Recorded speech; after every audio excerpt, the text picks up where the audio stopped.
Hello, it's John Morgan, and I'd like to talk a little bit today about what's a scale. Everybody knows when they play music there's going to be some talk about scales, and they kind of go, what's it all about? What's the significance of it?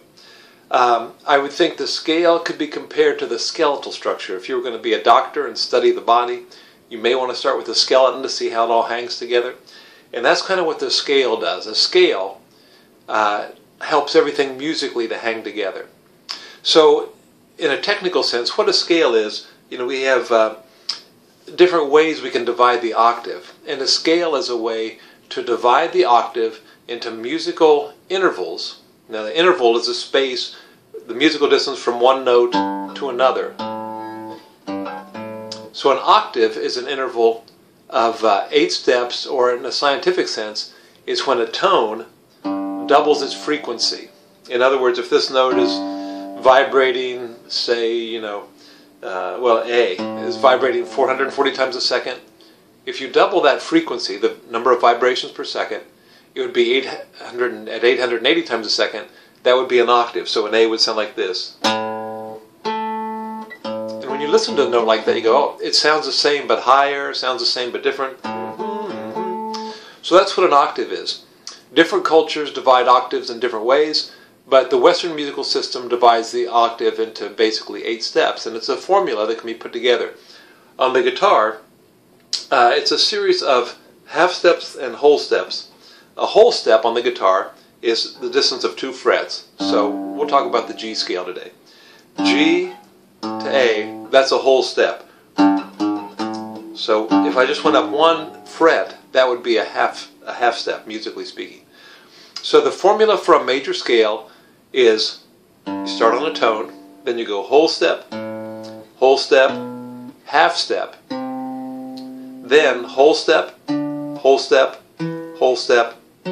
half step.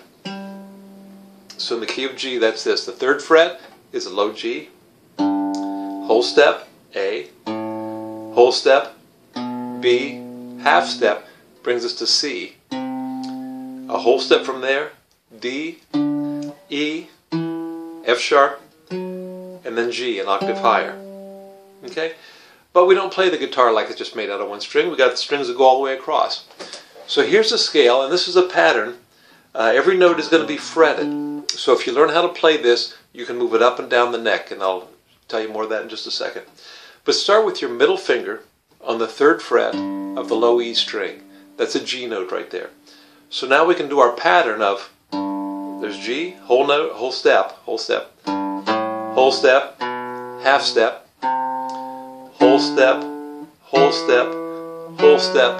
half step.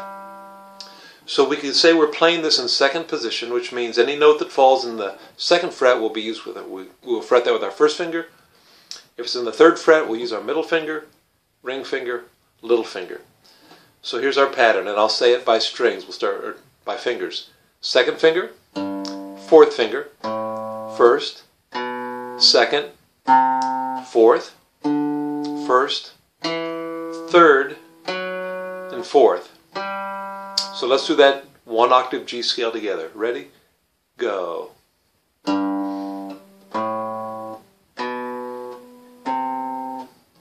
Good. Nice and slow. Get good tone out of your instrument.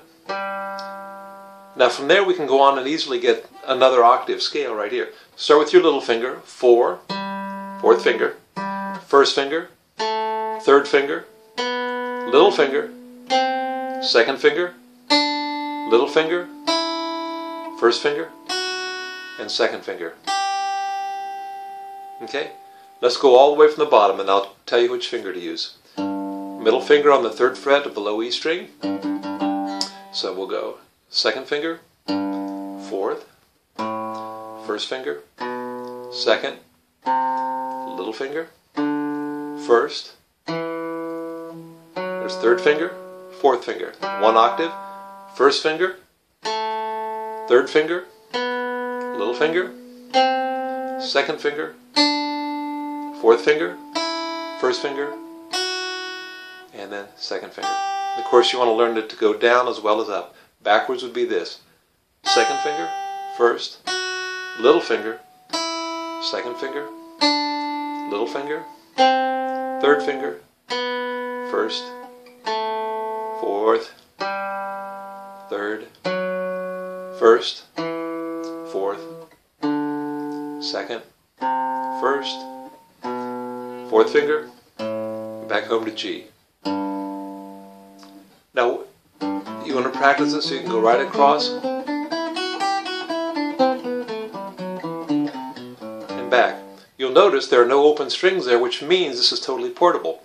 If you want to play a B flat scale, you'd figure out, let's see, G, G sharp, A sharp, or B flat. You'd play the exact same pattern.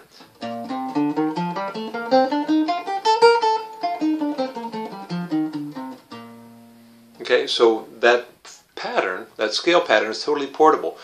Whatever note you start on, you can walk all the way across the neck, not have to change positions of your hand, and just go across and back and get all the notes of a scale. That's about it for this lesson, but the reason we want to know the notes of a scale, all the chords, the melody, the harmony, all that will come from that series of notes and the octaves generated from that. So that's something for another day. But work on your scale, it'll pay off, and enjoy it. Bye-bye.